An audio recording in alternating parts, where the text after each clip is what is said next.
Hello, and welcome to this month's Coffee with a Consultant. My name is Melanie Lambert. I am Managing Director of Just Right Grants. We are a virtual grant writing company, and we help nonprofit organizations across the U.S. to save time, spend less, and raise more with affordable grant writing. And one of the ways that I want to help you save time, spend less, and raise more is by providing resources like this, like our Coffee with a Consultant event, and sharing with you some insight that I've learned over the years as a grant writer and as a nonprofit raising professional. A lot of what we share are things that are learned over time and with experience. And so, if I can be helpful to you and to cut down a little bit on that time and experience requirement for you, that's my goal with our Coffee with a Consultant event. So, welcome to this month's edition. Today, we're going to be talking about 8 reasons your grant request didn't get funded. But first and foremost, I hope everyone has your own personal version of human fuel. I have got my just regular old cup of Joe this morning with one of my favorite cups. I'm a baseball mom. My boys are baseball just nuts. We play baseball, watch baseball, talk baseball. So it's one of my favorite cups, but just a plain old cup of Joe this morning. I was running a little late. I wanted to get something fancier, but maybe I'll treat myself on the way home. But if you can help me know that the chat function is working, and let me know either where you're joining us from this morning, or what your favorite human fuel is, what you're drinking this morning, and our coffee date here live streaming. I would love to see that. I love to see everybody's kind of combinations of things. Particularly, I love coffee. I don't drink tea very often, but I love to know all the different combinations of things that you like and think, maybe I'll try that. So if you'll let me know in the chat, and if you're not a coffee or tea drinker, you're just joining us to get the grant writing goods, let me know where you're joining us from. I'm in Northwest Georgia. Today, I'm actually using a remote workspace in our public library, which is really nice.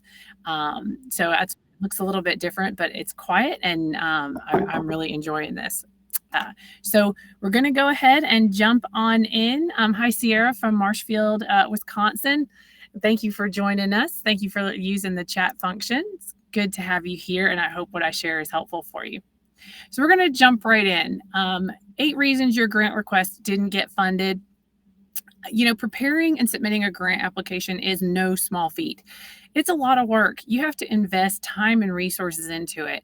And in a landscape and an industry where this might come as a shock, but only about 20% of grant applications get funded, you really need to be prepared for those declines. But are there things that you are doing or aren't doing that may be leading to a higher rate of declines? That when you think about it, that's only 2 out of every 10 you submit. That's how competitive grant writing is right now. So yes, you're going to get declines. That's just the nature of it. And you're going to get more declines and you get awards. But can you tweak some things that might help you get your foot in the door with those funders? Hi, Liz. Thanks for joining me. Always at least 1 cup of coffee. Yes, I'm trying to scale mine down, but that hasn't been overly successful. So I'm right there with you. So, there's a lot of elements that go into a grant application, and a lot of things that you can control and a lot of things you can't control. Today, we're going to talk about the things that you can control. So one of the first reasons why your grant proposal might not have gotten funded is you didn't follow the directions. And that can seem really basic. But if you're submitting dozens of applications over the course of a year, it can get really easy to get into a rhythm and you lose sight of some of the specific requirements of those funders. So some of those things that tend to get overlooked that I hear a lot from grant administrators is the number of copies of the application. If you're mailing a copy, sometimes they ask for more than one, particularly smaller foundations may ask for more than 1 copy. They may ask for them stapled or unstapled, just little things like that you may not know at what level that funder may say, they didn't follow this direction and we're not going to continue reading this one. So you just want to make sure that that's not even an option on the table. You followed all of the directions. Might be limits. There might be character counts, page limits, word counts. They might want a signature from a different executive. You might be used to sending a signed letter from your executive director. Maybe they want it signed by your director of development. So just little things like that that you need to pay attention to as you're submitting those applications. The second thing that might be preventing you from getting funded is the deadline isn't what you think. So in most cases, a funder will tell you the deadline, and in most cases, that means an in-hand deadline. So if they say June 30th, they have to have that application in hand on June 30th, or it's not going to be considered in this grant cycle. In some cases, that can be a postmark deadline. So you want to make sure that you check on that. That means that as long as your application is postmarked by that date, they will still accept it. So you have to plan accordingly for that. If it's an in-hand date, obviously you'll want to make your trip to the post office a little bit earlier than that to make sure that it arrives on time. And I always check with whoever's working there to make sure that it's going to be there by the day if we're running real close to the deadline. And for online applications, which we're moving into a time when most applications are online, but for online applications, you need to be conscious of the deadline time. So they may say June 30th, but the deadline might be midnight. The deadline might be 5 o'clock. The deadline might be 5 o'clock in another time zone. So being conscious of that and being aware of that as you plan to move forward is really important. The next reason why your grant may not have gotten funded is that you didn't make a strong enough case. So, if you're a foundation and you get lots of applications, and let's say you fund organizations that are helping people that are experiencing homelessness, that's a big issue in our country. So there's a lot of nonprofits associated with it. So let's say you get dozens of those applications. You want to make sure that your application does not get lost in the crowd. Right? You want to make sure that you stand out, and you do that by having a strong case for support. So you need to demonstrate to that grantor why your program is necessary, how their funds will increase its impact, and what will happen if that grant isn't funded. That's kind of a case for support in a nutshell. And if any of the things I'm sharing with you here today would be helpful for us to elaborate on further in a future Coffee with a Consultant, drop that in the chat, send me an email and say, hey, can we do one about case for support? Can we do one about, talking to a grant, different things, different elements that may be helpful for you? Let me know. So another reason you didn't do your researching grant funders goes a lot further than just looking up their online profile on your favorite grant research database. You need to be reviewing their IRS Form 990 as well, and that can give you a better grasp of the types of organizations that they fund, the types of programs they fund, as well as the average grant amount. So you can look at that and make a better judgment if you're not able to connect with a grant administrator about the amount of money that you should be requesting. You don't ever want to come into an organization and say, hey, we need $1 million from you, and their average grant amount is $10,000. That's not something you want. You don't want to be in that situation, and you don't want to put them in that situation. It just shows to them that you didn't do your homework to know that they don't fund at that level. So another reason that your organization's proposal may not have gotten funded is that you made errors in your proposal. And again, this is very basic, but typographical errors or grammatical errors could really seal your fate. It's easy to do what I call blind proofreading. And after you've read your narrative or your application so many times, you don't see those errors anymore. Your eyes glaze over them because your brain knows what it wanted to say. So it's really important to proofread things multiple times. If you can, have somebody else proofread it for you, and that's time well spent. If you draft a lot of content, I highly recommend using platforms like Grammarly that automatically goes in and will flag things for you and say, hey, are you missing a comma here? Hey, are you missing a word? Particularly if you're using content over and over again and you're copying and pasting from yourself. It can be really easy to move quickly and to copy something and maybe forget to copy the period. Or if you're copying a section of a paragraph, maybe the part that you did, you forget to do the introduction of your sentence there. So platforms like Grammarly can catch that for you. They're never going to replace human aspect of it. But I notice things too with grammatical rules that I might be like, do I need a comma there or not? Grammarly will tell me. So it's helpful. Another reason why you might not have gotten funded is you relied too heavily on stories or too heavily on data. So grantors want to see that you've got a good balance between those two. So if you include only heartfelt stories, you're not painting the picture for the funder of why your cause and your mission is needed in the community. You need to back that up with data.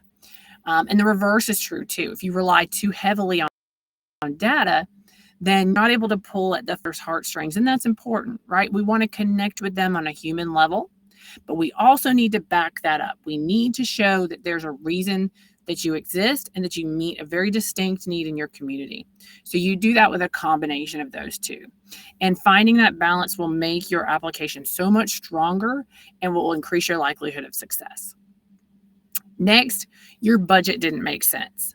So nonprofits often wait till the last minute to do budgets, and I am always singing the song that it should be the first thing you do. You should first and foremost always have a project budget for every project that your organization is working on. You should have an organizational budget, and then you need to have a project budget. And that just needs to be part of your budgeting process for the nonprofit in general, whether you're submitting grant applications or not. And if you do that, then you save yourself some steps later. But oftentimes, grant funders will want you to insert your budget details into their own template. So you need to be prepared for that. That can take time. They might ask for things that you don't necessarily track or have available on your budget that you've already produced. So you may need to spend some time pulling that information together. And because that can take time, you don't want to be scrambling right before the deadline to get that done. So your budget may change over time, and that's likely that through the year, as you are implementing your program, that's going to change. And as you're raising funds, as money comes in, obviously your income is going to change. But knowing what your expenses and your income are, what you can expect, shows that you're being consistent, and it shows a grantor that you can effectively and efficiently manage funds, and ultimately a future funded grant. So last but certainly not least, and probably should have been the first thing we talked about, reason why your grant may not have gotten funded is that your organization is not grant ready. We talk about this a lot.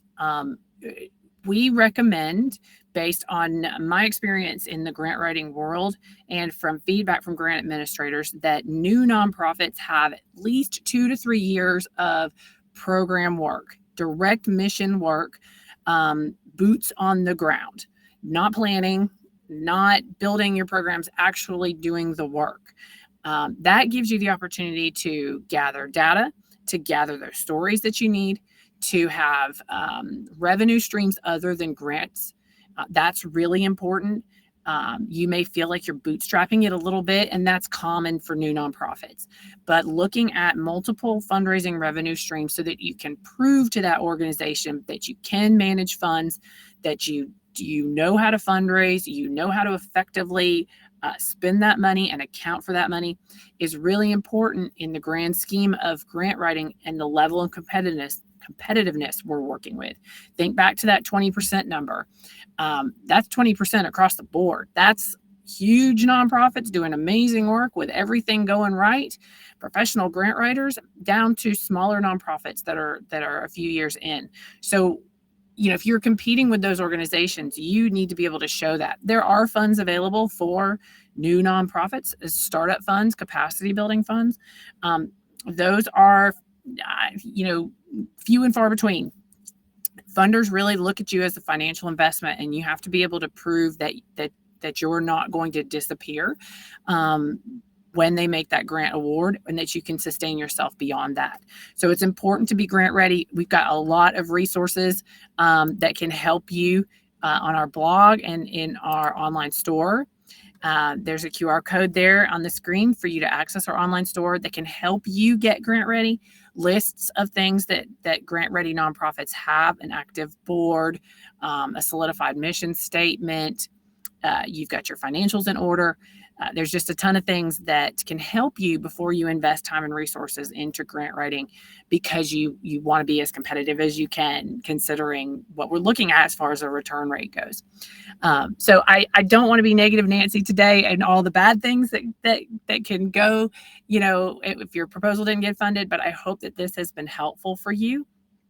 And that you can use some of the resources that I shared today and some of the insight that I shared to hopefully change course a bit and get some grant awards and not as many declines, and to just consider these things as you're working on your applications, to keep them in mind and hopefully be more effective in your grant writing endeavors. So I appreciate you all so much for joining me today.